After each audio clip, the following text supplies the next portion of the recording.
अवैध रेशनिंग धान्य साठ्यावर पोलिसांचा छापा, 12 लाखांचा मुद्देमाल जप्त.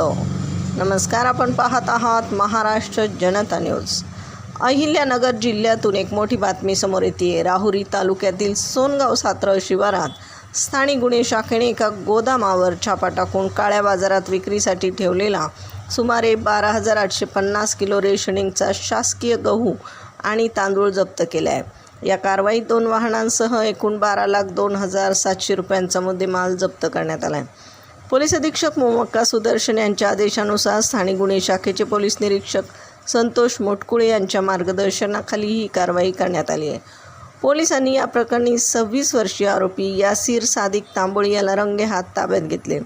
आरोपीने हा धान्यसाठा आजूबाजूच्या रेशनिंग दुकानांमधून काळ्या बाजारांनी खरेदी केल्याची कबुली दिली आहे. या प्रकरणी राहुरी पोलीस ठाण्यात जीवनावश्यक वस्तू अधिनियमानुसार गुन्हा दाखल करण्यात आला असून पोलीस पुढील तपास करीत आहेत.